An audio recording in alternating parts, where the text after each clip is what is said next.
Itik comel, suka berenang dan sering dilihat terapung tenang di kolam. Tapi, tahukah anda bahawa itik adalah antara haiwan paling menarik yang jarang kita ambil tahu? Pertama, itik mempunyai sistem kalis sejuk semula jadi. Walaupun berada di dalam air berais, kaki itik tak pernah beku. Ini kerana saluran darah di kaki itik direka khas supaya haba dipindahkan dengan cekap dan mengelakkan kehilangan suhu secara drastik.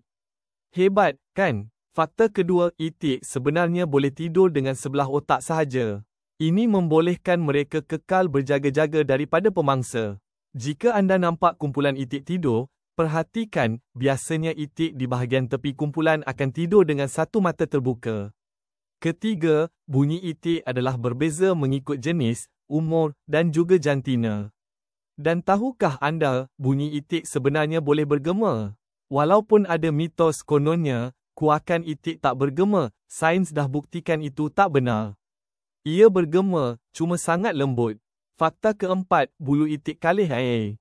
Itik menghasilkan minyak khas daripada kelenjar di pangkal ekor, lalu menyapunya ke seluruh badan menggunakan paruh. Minyak ini bertindak seperti payung semula jadi, menjadikan bulunya tak basah walau berapa lama pun dia berada dalam air.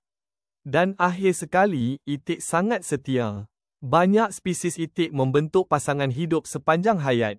Malah, induk itik sangat penyayang, sanggup mengorbankan nyawa untuk lindungi anak-anaknya daripada bahaya. Jadi, di sebalik riak tenang itik yang mengapung di tasik, tersembunyi keunikan biologi dan tingkah laku yang sangat menakjubkan. Itik bukan sekadar haiwan ladang, tapi juga contoh kecantikan alam yang luar biasa.